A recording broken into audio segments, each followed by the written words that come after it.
Okay, this is section 2.2,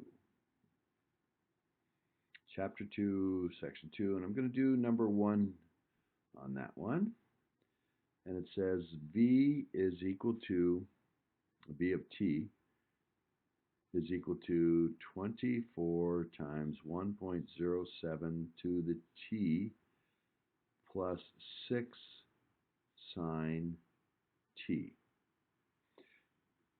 And this is supposed to represent a person's investment portfolio in thousands of dollars. And T is a year. 0 is 2010, January 1. What is the instantaneous rate of the portfolio's value changing on the 1st of 2012? So we want V prime of 2012 is 2 years after where it starts, so that would be a 2. So the derivative of this would be 24 parenthesis 1.07 to the t, I guess I didn't need the parentheses there, but times ln of 1.07 plus 6, derivative of sine is cosine, and we're supposed to use 2 for the t's. So I'm going to go to my calculator, and I've already typed in, as you can see from a class that we had. I'm going to delete this and clear that one, and that one. So there's the first part of this, but that's not the derivative. So the derivative was just that times the ln of 1.07. So I'm going to write bars, y variables, y1 times ln 1.07. So that would be this part, because it's y1 plus that, but then we have to take it times 6 plus 6 cosine x. Okay? So that would be the derivative. And if I go to second table, and they want to know at 2, so I'm going to plug 2 into the derivative, and the derivative's in y2, and so that's comes out to be negative 0.638, and that's in thousands of dollars. So if I multiply by 1,000, it would mean the losing $638 per year, or 0.638 thousands of dollars per year. Okay, that's A. B. Determine the value of V double prime. V double prime at 2. So V double prime is the derivative of this, which means it's going to be 24 times, that's just a constant, it hangs around 1.07 to the t. That stays the same, but when we take the derivative again, we get another ln. So we have 1 already, but we have to take it times another one for the second derivative, so that's 2 of them we're multiplying by. And then we have to take the derivative of this, and the derivative of cosine of t is negative sine t times 6, so it's negative 6 sine t. And then we have to put 2 in there because they wanted V double prime at 2. So go to the y equals. here's y1, and I need to take it times this again. So if I just go to y2, well, let's just do a new one here, just in case I need to come back and see y2 again. So it's y1 vars function y1 times ln of 1.07, that thing, that whole thing, that ln thing, squared. So it's not the 1.07 that's squared, it's the whole quantity squared, 2 ln 107s. And then what would be the last part? So I have to take the derivative of this. Derivative of sine is cosine, so it'd be negative 6 cosine t. Subtract 6 cosine x. And that's y2. That's the second derivative, and that's in y3. So if I go to second table, here's y3 with 2 plugged in it. It's 583.79.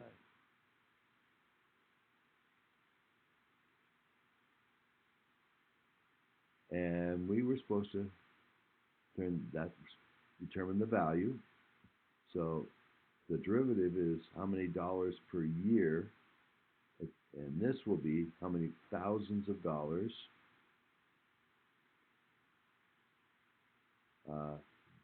thousands of dollars, K dollars, per year, and how much that is changing per year. Because the numerator is the rate of change, and when we do the second derivative, it's how the rate of change is changing per year. And C, it says graph the original function, describes its behavior in context of this problem.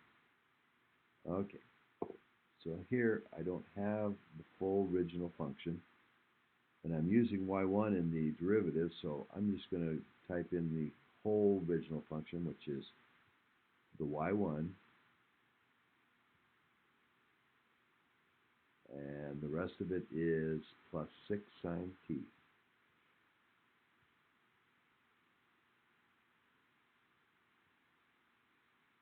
So that'll be this this color. Let's turn the other ones off.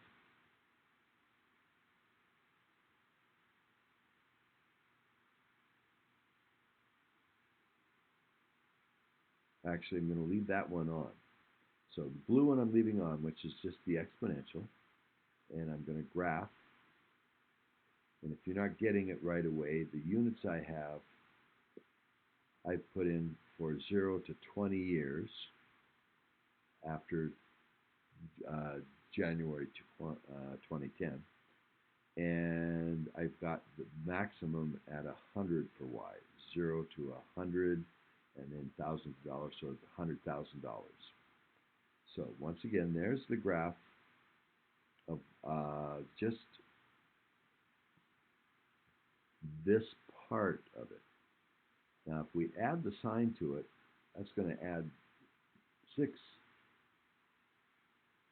$6,000 and subtract $6,000, depending on whether sign is +1 or -1.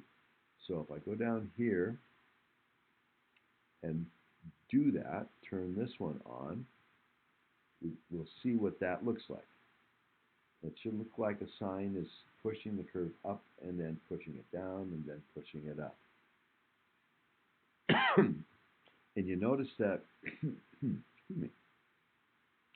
my X scale, let's move the X scale to something more simple, 1 year each unit. So graph again. That's without the sign. There's with the sign.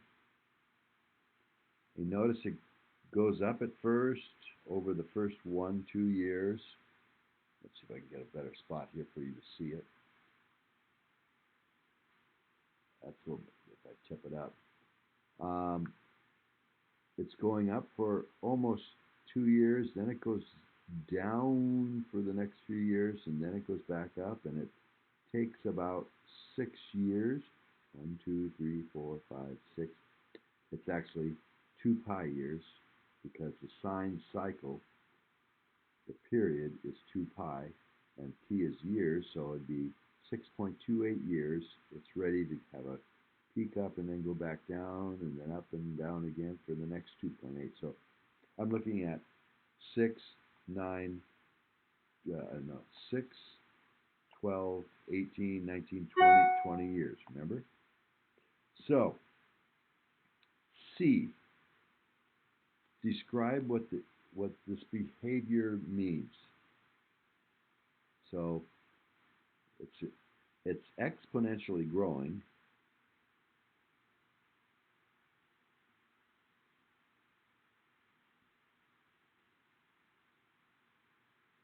based on that first part,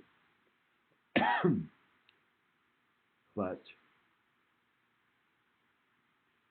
fluctuating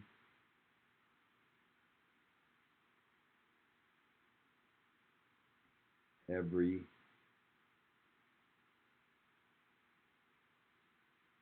6 years because of that sine part. Okay, then compare the graphs of that and with that, and we've just done that. I graphed this, and then I graphed that, and you can see how that works. Now it says graph the derivatives.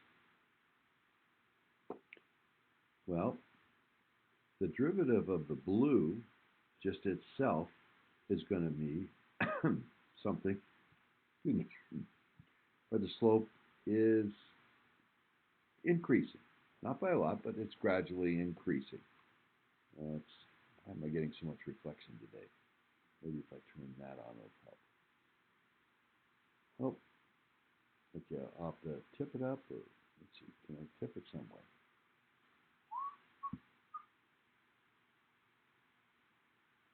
Maybe I'll dim the lights in the room.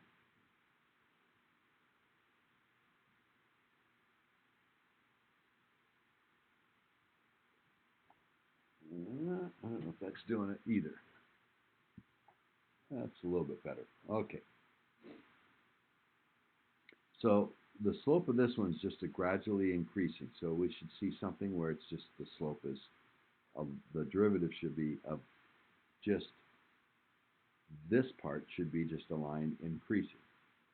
And then the derivative for this part would be a more positive slope, and then it goes to zero-ish, and then it goes to a negative slope, and then it goes to zero, and then it goes to positive.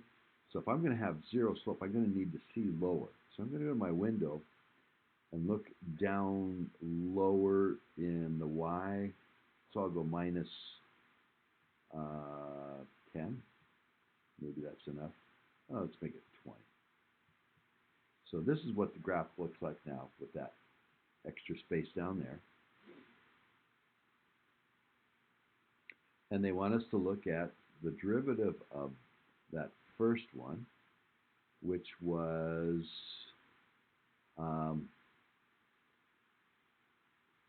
y1 with that times it without the cosine on it. So this was the second derivative down here, and I don't think we're going to graph that. So I'm going to get rid of that and make it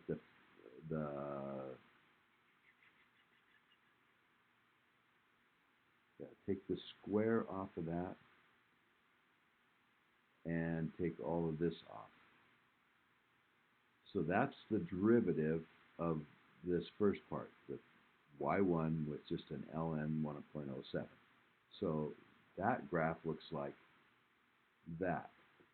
And it doesn't look like it's going up very much, but it is. Oh, no, I didn't put in times in there. So instead of doing a function notation, that's my mistake. Oop, get out of there. I need to put in since I put parentheses, it's just taking y1 of that value, but I need to make it times that. So I got to second insert the times. So now let's take a look at it. Now it should look like an increasing graph. There's the curve, and there's the increasing graph. And then this is the one on it. And now let's do the graph, the derivative with the cosine part, which is y2. This will be in red. If I press enter and turn that on, so now we're going to get the red one. And you can see positive slope here. This is a positive value. It goes to 0, which means we're at a peak here. Then we have negative slope in here. Then it gets to a low spot, so it's 0. And then we have positive slope, so it's positive here, and so on. And that's telling us that it's increasing, but not as fast, not as fast. Then it's decreasing some. And you notice that this is below the y-axis. This is below, but this one's barely below, which means this is barely going down. And the next one probably doesn't go down at all. Okay. What is the impact of the sine term on the behavior of the function? It causes fluctuation in the value of the count. Okay. And let's do 2. Some of you may have trouble, but this should be pretty easy. So number 2, f of x equals 3 cosine x minus 2 sine x plus 6. And I'm just going to throw out what the first derivative is. See, the 3 stays. Derivative of cosine is negative sine minus 2. The derivative of sine is cosine. And the derivative of constant is 0. And f double prime, which will tell me concavity, is negative 3 times the derivative of sine, which is cosine, minus 2, derivative of cosine is negative, which will change that to plus, sine x. And that should get us started. Determine the exact slope of the tangent line of f of x at pi over 4. Slope of the tangent lines is this derivative, so we just got to put pi over 4 and pi over 4, and for the x's, and they want the exact, so they want me to leave my calculator over here, not use it, and remember what this was. So it'd be negative 3, and the sine of pi over 4, over 45, hopefully you remember that's the square root of 2 over 2, square root of 2 over 2 for that place. The sine is the y-coordinate, so minus 3 times the square root of 2 over 2 minus 2 times the cosine, and the cosine is also square root of 2 over 2. And they could simplify that, but don't go to decimal values, because they wanted the exact. Determine the tangent line approximation at pi. Tangent line approximation. So I'm going to move this up. And that's L of x at a equal pi would be f prime at pi. So I'm going to have negative 3 sine of pi is, sine of pi is the y value here. Y value here is 0. Minus 2 cosine value at pi. That's cosine's the x value, which is negative 1. So we get negative or positive 2. So that's y prime at pi, f prime at pi, times x minus pi plus f of pi. So now I got to put it up here. Cosine of pi is -1 times 3 is -3 minus 2 times sine of pi. Sine of pi is 0 times minus 2 is 0. So there's the linear approximation of the tangent line.